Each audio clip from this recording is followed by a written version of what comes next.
Hello, my name is Bob Brown, and it's my privilege to host this show, which is based on the reality that Westboro is a great town filled with interesting people.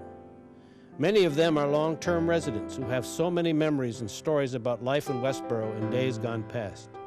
And so your local cable station, Westboro TV, has initiated this series of programs which are designed to reflect upon life in earlier days and to possibly make suggestions about how we can improve life in this fine town for the future. Welcome to My Westboro Story, and as you may have noticed, I am not Bob Brown. I have the distinct pleasure and the honor to interview the man himself, the host of My Westboro Story, Bob Brown. I've been the cameraman for many of his shows. I've had the opportunity to work with him on a number of projects, and he is truly unbelievable man with a story himself, and I get the opportunity to let Bob tell him his story to Westboro. So I present to you Bob Brown. Thank you, Bob, so much for this opportunity for me to interview you. I'm really looking forward to hearing more about the man. Let's get right to it, shall we? Well, thank you, Tim, first of all. You've done great work, and I appreciate your efforts. That's very nice of you to say.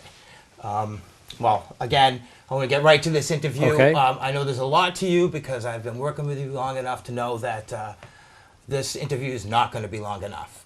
So we'll start right off with where you grew up. Can you tell me a little bit about your hometown? I was born in Princeton, New Jersey, and my dad moved to Scarsdale, New York shortly after that, and then was taken in the Navy. But we stayed in Scarsdale through all my life. I'm one of these guys that's never moved from my home, and I bought this house in 1959 and never moved from it, so I'm a homebody. But I grew up in Scarsdale, New York, went to Colby College in Maine, majored in geology, near flunked out, decided to join the Army, and a professor rescued me and simply said, you know, you're not a geologist, you're a people person. So we went into that whole thing, and that's developed me into my idea of going into the ministry. Geology, huh? That's unusual. Geology. What made you go there in the first place?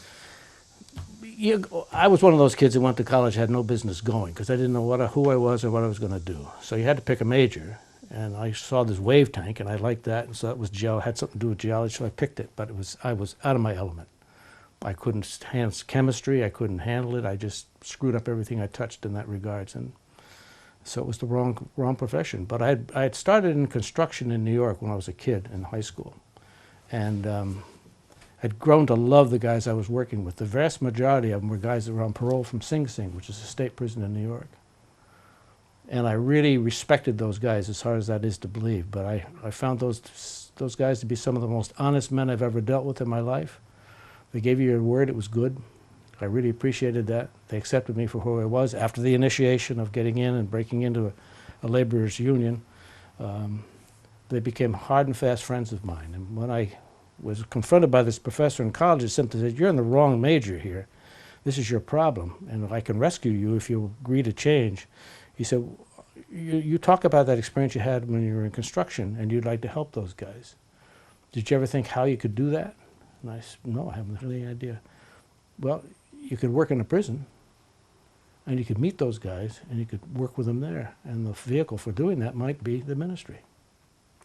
Well, I was a kid who had been forced every day to go to church. Couldn't stand it.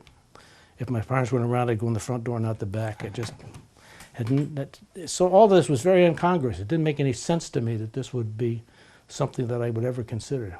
But as time went on, I went into a philosophy major at Colby and began to study a little bit more of the philosophy and theology, and gradually just grew into the idea that, well, I'll give seminary a try. I hated school, hated it with a passion. But I took 4 years in seminary and then went on for a master's degree afterwards in psychology. And then I got a job at the state prison at Walpole, where I was for 3 years.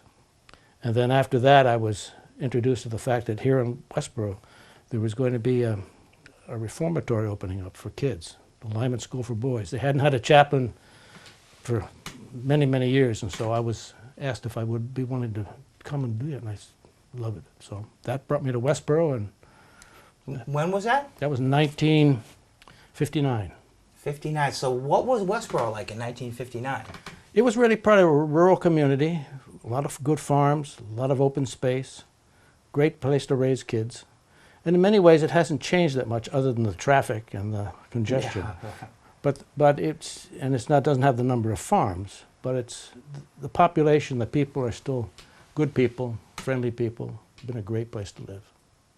So you moved to Westboro and you settled in. What was your first act of service for the town? Because you have a long history of working with the town folk and with town government and trying to make things better. Yeah, I think probably the first thing I did was to form a Parks and Recreation Advisory Committee. Some of us weren't happy the way the Parks and Recreations were being run, and it was more to maintain rather than create programs. And when we got to put this thing together, this other friend of mine had an idea. Over here, I'm pointing to Ruggles Hill, Round Top. And we looked at it and said, that'd be a heck of a good ski area. It was just an old farmland. And so we devised this plan of turning that into a ski tow.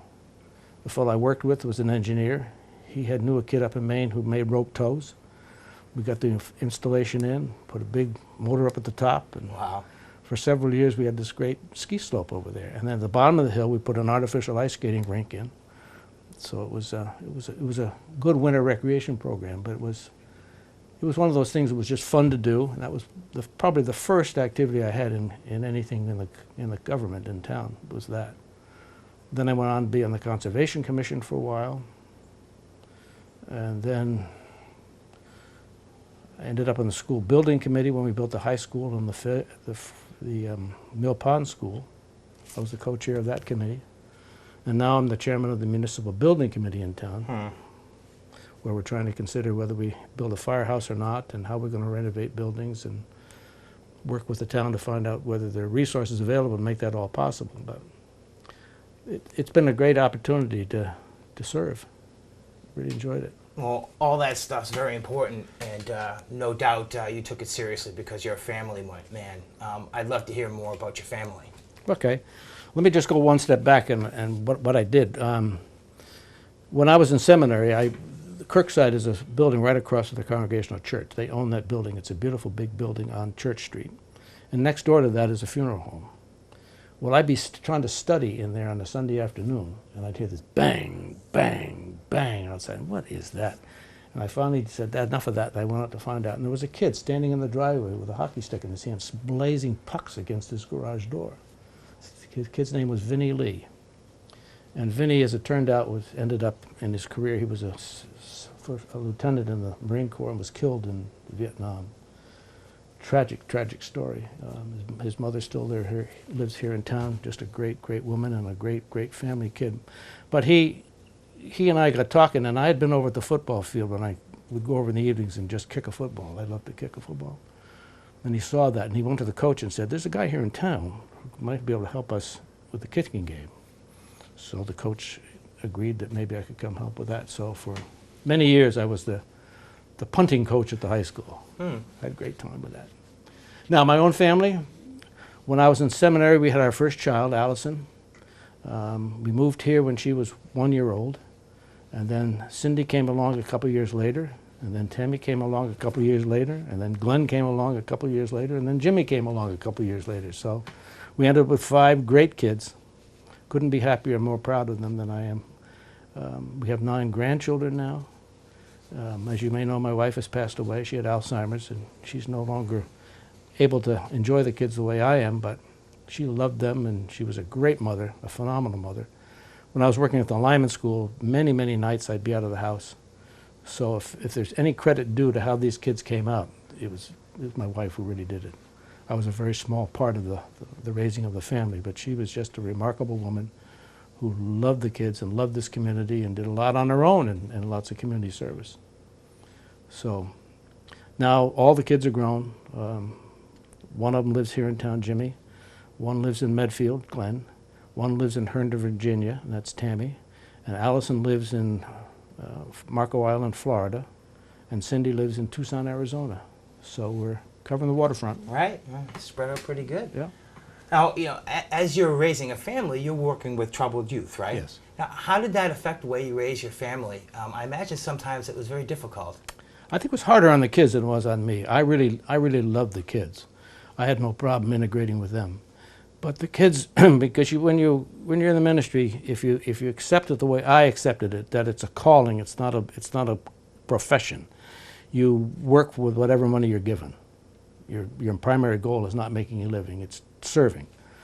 And so these kids were really deprived of a lot of the things that they saw other kids having. When they go to school, they say, "Geez, the kids have all new shoes. How come we don't have new shoes?"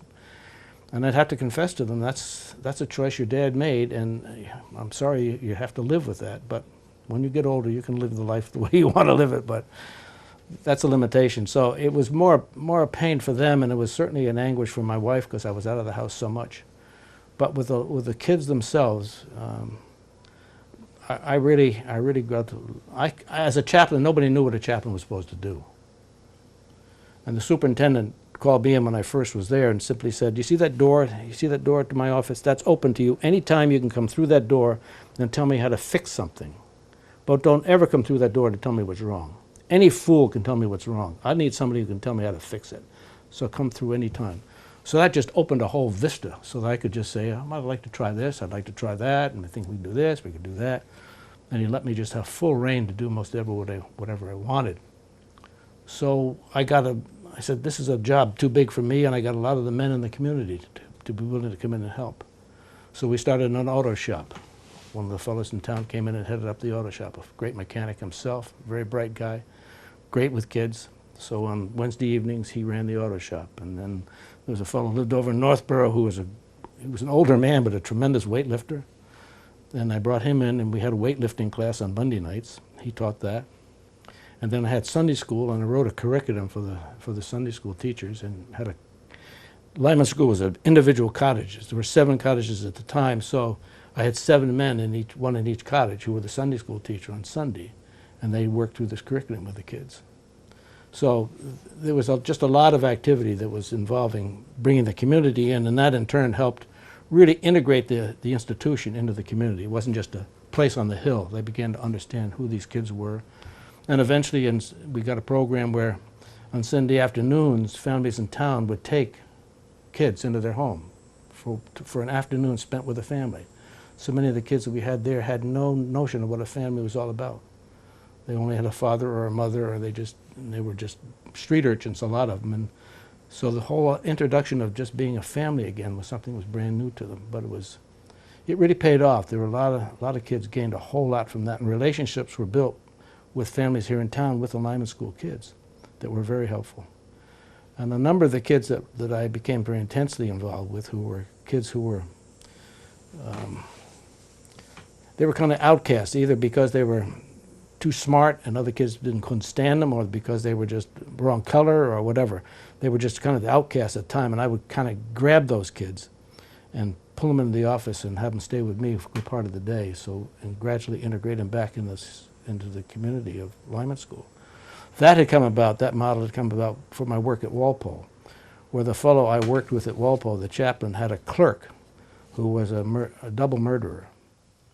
But he had given his life now to doing something really constructive with people, and he would watch the population as new people came into the prison and say, "I got to get that guy. He's going to be raped by somebody," and get him in and then show him how to live in an institutional setting. So I saw this model of bringing kids out of population, people out of population, letting them integrate and giving them some status and build back in, so they're not always picked on and they're not being bullied and this kind of stuff, or in turn bullying other people. So that model, that worked real well, but that ended up with relationships with kids that I think for the most part were helpful, but I also committed some terrible sins in the fact that I let kids become too dependent upon me. And I'd get kids pleading, I had one kid in my family drove him crazy because he'd call here all the time, even after he left Lyman School, and pleaded with me couldn't I be his father? And he would say things like, "Get rid of your kids and take me." And Wow. he'd call on the phone and tell him that. And I said, "Wally, you can't do that." Well, that was a kid that I allowed to become too dependent on me, which is a terrible mistake. And the end result was, they ended up killing himself. He went to Walpole. He ended up eating razor blades, and he did that 2 or 3 times. And finally, it worked, and he died. Wow. So I've never gotten over the mistake I made with him. But other kids, I had relationships with that went on and did great things. One of them, as I've told you the story, at least on one of our other shows, about a kid that went to Vietnam, a black kid that went to Vietnam, who just ended up being my model, my hero. Just the way he changed his life around. Right in the heat of battle in Vietnam, he decided that his business was not to be there to kill. He wanted to help. And he came across this orphanage in An Kee and wrote back. He and I had made a pact that when he went, he would write me a letter whenever he could, and I would write him a letter. Well, it was kind of silly to tell him to write a letter because he couldn't write. When he left us, couldn't read or write. But in the service, he had gotten enough background to be able to do a little bit of writing. And so I've kept all his letters. I have a whole sheaf of letters that he wrote. But in that process of his 4 tours in Vietnam, he came across this orphanage, and he wrote back and saying, I'd never realized how good I had it until I saw this orphanage. Now, I knew what his situation was here. He had lived with a grandmother in an apartment where there was no room for him in the apartment, so he slept in the hall outside in the stairwell. She did the best she could to take care of this kid, but he just never had any kind of family life. For him to write back and say, I've never realized how good I had it until I saw this orphanage, gave a message to me. Well, I read the letter. I would read the letters to the kids. I had a Sunday service every Sunday, and the kids came to church. And I read the letter to them, and one of the kids stood up in the back and said, hey, Rev, we want to do something to help Enoch. And I said, wait a minute, hold. I took my robe off and laid it on the chair and said, all right, let's talk. What do you got in mind? Well, we can get stuff. I said, I know you can get stuff, and I know how you get stuff. And we can't agree with that. You can't go hurting people. You can't go stealing stuff. If we can get stuff for Enoch, that's fine. But we've got to do it fair and square. You've got to either ask your families to come and bring some stuff, or we can do some fundraising here and try to do something, but we're not going to go out and rob the community to get stuff to send Enoch. Well, as it worked out, the kids, I think, they gave me their pledge that they would, and I think they stuck to their word, but we ended up being able to not only send him enough stuff to take care of the orphanage of An Kee, but he took care of the town of An Kee. Wow. And he got written up in Stars and Stripes in the magazine, and he just was the proudest kid you ever want to see. Another kid is an engineer who's done a remarkable job, and there are many, many kids. People don't think that these kids can ever turn out to be anything, but I can tell you there are an awful lot of kids in this world now who don't brag about being at Lyman School, but they're doing good work. They're good, honest citizens and doing a great job. So that's fun to watch and to see. When I ended my career with the system, I was the director of training, and I used to tell people, we got to stop thinking about these titles that we hang on places like this, like a correctional facility or a training school or these kinds of things, which presume that we're going to turn somebody's life around. No, we don't. You can't make anybody do anything. You can get them to walk in lockstep because they know that's the only way they're going to get out, but they haven't integrated that. That's not really them. What we need to do is to try to create an environment where a now delinquent kid can choose to become non-delinquent, because that lifestyle looks better to him than going out and robbing banks and stealing people's cars. There's more fun in being able to serve than it is in being able to steal and to hurt. And we'd echo that by giving them opportunities to go out in the community. And a woman downtown would have a sidewalk. She was too infirm to take care of it and couldn't pay other people to shovel it, so I got wind of that, and we had 2 kids that would go down and shovel the sidewalk every time it snowed, or just that kind of stuff. And then you get them back and say, all right, you didn't get any pay for that. Was it still? Oh, yeah, she came to the door and she said, thank you. I said, what was that like? He said, no one's ever said thank you to me. It was great. Great feeling, isn't it? Isn't it fun to be of use to somebody else rather than banging on people and hurting them? Yeah, and so we try to replicate that model as much as we could to give kids the opportunity to feel what it was like to be accepted by people who really thanked them for what they were doing.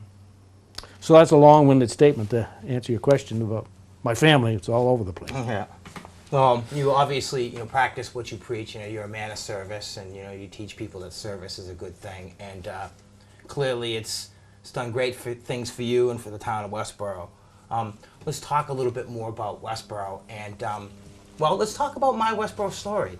I'm kind of newcomer to Westboro, sort of anyway. And when I came into cable TV, the flagship show is My Westboro Story. You've been doing it for quite a while. I would just like to know a little bit more about what inspired you to do the show. Well, I tell you, I didn't have the inspiration at all. It was Donna who said to me, we'd like to do a show. Would you ever consider, you know lots of people in town, would you ever consider just sitting down and talking with them? I said, yeah, I guess I would. So she gave me kind of a model of what to follow, and I just took off, and I just would call friends or people that I knew of who had done wonderful things in town, not necessarily spectacular, but just good people, and just lined them all up, and they all agreed to come and do it. So we've done a lot of shows, but town is just filled with great people, with great stories. Mine is of the minor kind. There's so many that are just sensational stories, like Joe Nason and being a prisoner of war and that kind of stuff, or guys that started big businesses here in town. Now, how has the show affected you personally? You know, obviously learning about all these people, it must give you a whole new insight to life and whatnot. How would you say it affected you? Well, I think you're absolutely right. I finally got beneath the surface of a name and began to understand who was living behind that name and what they had done with their lives, and things that I never knew anything about. They had never revealed to me, or I guess to anybody else, but they really, many of them just told their story in a remarkable way, and I just admire them. What it's done is that it's made me realize I'm not trying to be con man when I say there's some great people in town. I just realized what great individuals we have here, and what great stories there are, and it's been a thrill to be able to just help bring those stories out so other people can see them and hear them. So that's the impact it's had on me. I just think they're wonderful people. They've been wonderful stories, and you know, I've been privileged enough to see them all, and you do a great job at that. Okay, let's talk a little bit about your other show. Unfortunately, your other show, Inside the Circle, was born out of tragedy, you know, losing your wife to Alzheimer's, and you spent quite a while as a caregiver, and you know, I know how difficult that can be. Maybe, you know, if it's okay, you could talk a little bit about that. Yeah, well, let's echo the fact that you know what I'm talking about too. You've been there. You've been through it too. I just felt that, and Jim Tepper, the other fellow who's worked with me on that show, and there's several other men in town who've gone through this, but I think men are less prepared to be caregivers than women are. One, because they don't understand exactly what the disease is doing and what's going to happen next, and secondly, because we just are unprepared to be that kind of a giving people. So Jim and I just decided if we could do anything based upon our experiences with Alzheimer's to help men understand what was coming along, what the next step was going to be in the progression of the disease, and how they might address that. We just wanted to put the program together to be informative, but also to offer supporting hands to anybody who is facing that problem now. And the spin-off from that has been that a number of people have called and said, you know, my wife's got it, what do I do? And it hasn't been fun, but it's fulfilling to be able to help them work through that process and find the relief that whatever's there. Being the support groups over at Whitney that are in place now, which allow us to get together on a regular basis to just talk about it, what the disease is all about and how we're handling it. And when you say, I did this, and the other guy says, yeah, I did it too. And you get a sense that you're not in this thing alone. Yeah. That I found that to be very, very helpful, and I just want to perpetuate that model. So I still continue as best I can with those support groups. In many ways, I think that becomes awkward to people because my wife has now been gone for 4 years almost, and they wonder, why are you still back in the support group? You know, well, and it's a little bit arrogant to say I'm here because I'd like to help you. I don't like to say that, but that's really the reason we do it. No, it definitely takes a level of strength to be able to, you know, go back and, you know, relive that with other folks, and you know, I'm sure they do appreciate it, and you know, it's a huge help to the community. I can tell you that right now. And let's just talk a little bit more about what you think about the future of Westboro. Well, that's one question I often ask the folks I interview. How do they view the town? And the biggest argument they have is about the traffic. You know, it's become a town that's just, you can't pull out of the side street and just go. You've got to sit and wait and wait and wait. And it's that congestion issue is the only major drawback that I see in the town at this particular point. I think from a town government point of view, and I'm having the chance to see that from the inside now. I was for a while on the finance committee, but I could hardly balance my checkbook. To have me on the finance committee was a misnomer, and I told the moderator, "This is crazy. You know, let me off here. I'm not making any sense here." But now being on the municipal building committee and having had these other experiences in town, we begin to see that this is a town that's really, I think, beginning to grasp the idea that you just can't have everything in the world. That we can't continue to just spend and spend and spend. It's the same issue the federal government's going through. We've got to take a look at how we can make this town an economical place to live, so we don't exclude people who would love to be able to live here. And that's what happens when you get real estate costs that are so high and taxes that are too high, and you just drive people out. And I think that's one thing I think we just have to continue to work at. I think our town manager now, and I think our finance committee and our selectmen are working very hard to try to continue that message that this is a town we've got to keep it as affordable as we possibly can. That's a hard thing to do, because you want the best schools, you want the best roads, you want the best police departments, you want the best fire department, you want that ambulance there whenever you need it. Yeah.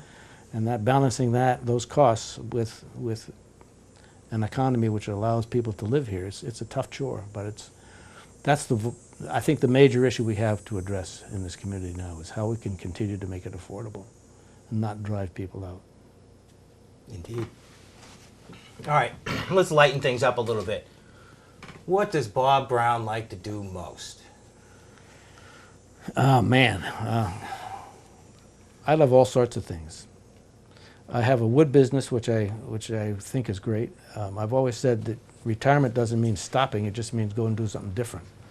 So when I retired from the state and stopped being a chaplain, I went into the wood business, and I enjoy that. So I've been in the woods a whole lot, and I've been very fortunate to have a great opportunity in this town, a place to work at this business, so I enjoy that. That's my gym, that's my chapel, that's my place where I can go commune with the wood and also watch the deer and the turkeys and just be outside. That's a great choice. I love to sail. For 20 years I built boats with two other guys, and I built boats. We built about 45, 50 different boats. Wow. And that was fun, but the repetition of that's enough. Go do something different. Yeah. I love sports. I love playing sports. I was no good at them, but I love trying. My kids are deep into hockey and other school athletics, and I spend a lot of time seeing the kids around here, my grandchildren around here, and their sports activity. I enjoy that. I enjoy family whenever we can get together. I'm a grandfather, but I'm not a very good grandfather in the sense that I'm not involved in everything they do, but I think that's appropriate. I don't think grandfathers need to be involved in everything your family does, but I still love them and still like to be around them. I have a place way up in northern Maine that another fellow and I built when I was doing skin diving. This fellow, who was as it turned out, was also been in Scarsdale with me when I was a kid growing up, but we never knew each other. When we got back together, he taught me, he was a marine skin diver, and taught me how to scuba dive. So I took him to a lake that we have way up in northern Maine that my wife's family had a camp up there. And he was enamored with the clear water of this lake. We could go down 80 feet and the kids could see us at 80 feet see the colored vests on. So he fell in love with this place up there, and we decided to build a camp. So he and I pioneered this camp. The only way you can get to is by boat. We built it ourselves. He had never built anything, and I had built some things, but it was the blind leading the blind. But we got this thing built. And it's a good-sized camp, and the kids love that place. It's still as rural as everything. There's no road, there's no telephone, there's no television, there's no power, there's no nothing. Just trees and animals and us and fish. And So I love that spot. My dad, when he retired, built a house in York, Maine, and I built a boat for him so he could lobster, and he lobstered for 20 years. Well, when he died and my mother passed on, we were able to have the house. We're in a desperate situation now because the taxes are killing us.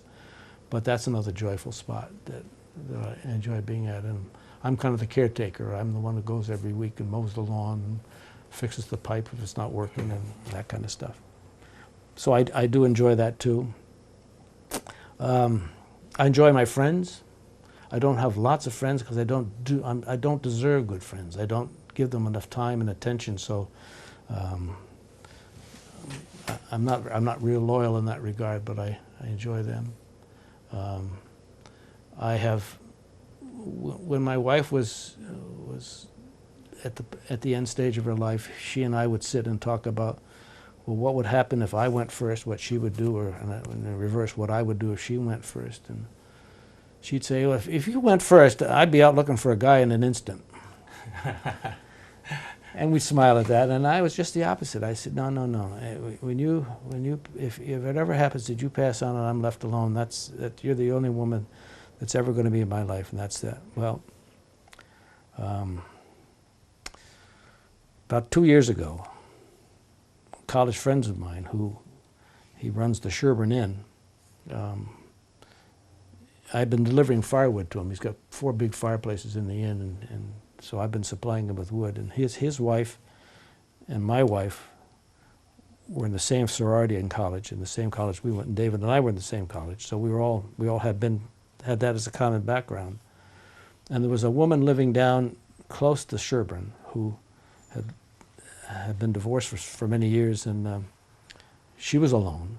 She had raised 3 kids by herself, and she had also, coincidentally, lived in Westborough here for a little bit with her husband.